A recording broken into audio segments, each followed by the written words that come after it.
عمومی طور پہ ہوتا یہ ہے کہ لوگ کہتے ہیں جان ہے تو جہان ہے.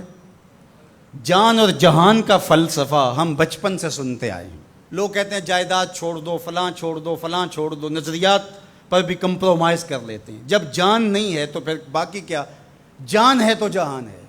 اس فلسفے کو حسین ابن علی نے بدل کے رکھ دیا کہ جان ہے تو جہان ہے. حسین نے بتایا جان نہیں ہے پھر بھی پوری کائنات تیری ہے. لوگ یہ کہتے ہیں کہ اگر لٹ گئے تو پھر سب کچھ برباد ہوگا. حسین نے یہ فلسفہ دیا لٹ کے ہی تو آباد ہوا جاتا ہے. یزید سب کچھ بچا کے بھی نہ بچ سکا، حسین سب کچھ کٹا کے بھی زندہ و جاوید رہا.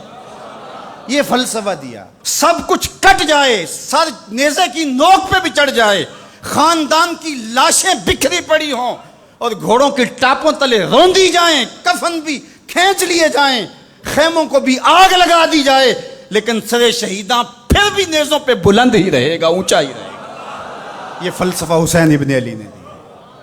یہ سر جھکنے کے لیے نہیں ہے، یہ سر اوپر بلند ہونے کے لیے. اور میں ایک بات کہا کرتا ہوں، لوگ سر بچانے کے لیے ہاتھ دے دیتے ہیں، ظالم کے ہاتھوں میں ہاتھ دے دیتے ہیں کہ سر بچ جائے. حسین نے ہاتھ بچانے کے لیے سر دے دیا.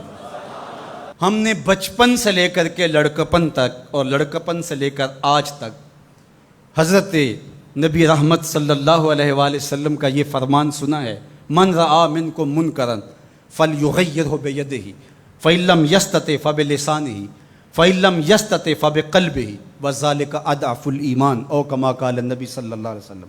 تم میں سے اگر کوئی برائی کو دیکھے تو وہ ہاتھ سے روکے، ہاتھ سے نہیں روک سکتا تو زبان سے روکے، اور زبان سے بھی نہیں روک سکتا تو کم از کم دل سے برا جانے. اور یہ سب سے کمزور ترین ایمان کا مرتبہ تھا.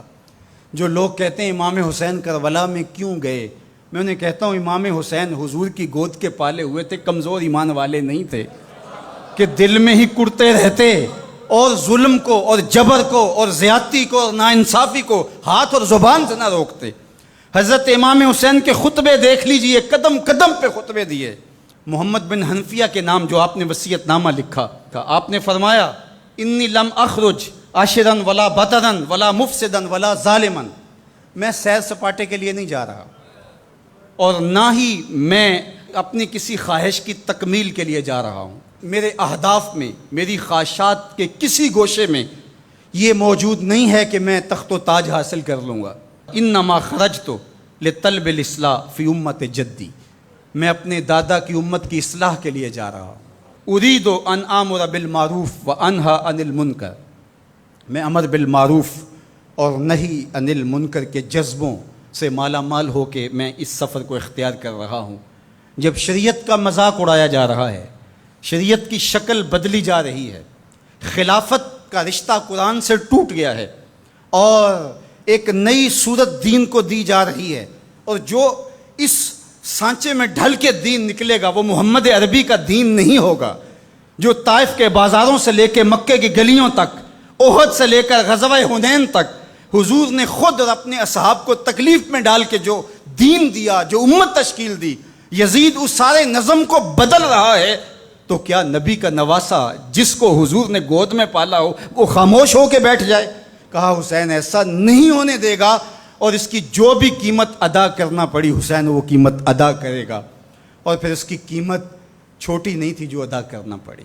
اگر حضرت امام حسین رضی اللہ تعالیٰ عنہ اس وقت کربلا کے تپتے ہوئے ریگزار میں، اس میدان حق و باطل میں اپنی قربانی پیش کر کے جبر کا راستہ نہ روکتے تو یہ بات اچھی طرح سے ذہن نشین کر لیجئے، اسلام کی یہ شکل جو آپ کو دکھائی دے رہی ہے یہ موجود ہی نہ ہوتی. دنیا کے اوپر کتنی تہذیبیں، کتنی ملتیں اور کتنی اقوام، جب ان کے اندر تغیر آیا تو وہ اپنی اصل صورتی چیزیں کھو بیٹھی. دنیا کے اوپر کتنے مذاہب، یہودیت کی شکل دیکھ لیجئے، کیا یہ وہی صورت ہے جو حضرت موسیٰ لے کر آئے؟ عیسائیت کی شکل دیکھ لیجئے، کیا یہ وہی صورت ہے جو حضرت عیسیٰ لے کر کے آئے؟ ابھی کچھ دن ہی نہیں گزرے تھے تو حواریوں کے بعد جو ہوا اور جس طرح سے دین عیسیٰ کا حلیہ بگاڑ کے رکھ دیا گیا، جس طرح موسوی دین کی شکل تبدیل کر کے رکھ دی گئی، تو کیا دین محمدی کی شکل باقی رہ جاتی؟ جب یوں دین کی صورت اور شکل کو بدلنے والے میدان میں آپ موجود ہوئے تھے، لیکن باقی ادیان، باقی تہذیبیں، باقی ملل، باقی قومیں، ان کی شکل اس لیے تبدیل ہو گئی کہ اس شکل کو بچانے والا کوئی حسین وہاں نہیں تھا، اور یہاں اس دین کی اصل صورت اور شکل اس لیے موجود رہی کہ اس دین کو بچانے والا حسین ابن علی موجود تھا۔ مسٹر گوکھلے نے کہا تھا کہ اگر حسین ابن علی رضی اللہ تعالی عنہ نہ کھڑے ہوتے تو اسلام یا تو مٹ ہی جاتا، اور اگر موجود رہتا تو اس کی وہ شکل نہ ہوتی جو محمد بن عبداللہ لے کر آئے تھے، اس کی شکل وہ ہوتی جو یزید پیش کر کے جاتا۔ لیکن حسین ابن علی کی قربانی، ان کی نہضت کی وجہ سے، ان کے قیام کی وجہ سے، ان کے کھڑا ہو جانے کی وجہ سے 14 صدیاں گزرنے کے بعد آج بھی وہی اسلام ہے جو آمنہ کا لال دے کے گیا تھا۔ یہ حسین ابن علی کا کام ہے جو حسین نے کیا۔ اس لیے حضور نے ناز کیا حسین پر، کہا کہ حسین منی و انا من حسین، حسین مجھ سے ہے اور میں حسین سے ہوں۔ یہ مجھ سے ہے کہ میری بیٹی کا بیٹا ہے، میری نسل ہے، میرا نسب ہے، میں حسین سے ہوں، قیامت تک میرے دین کا جھنڈا جھولتا رہے گا، تو اس کی بنیادوں میں لہو حسین ابن علی کا۔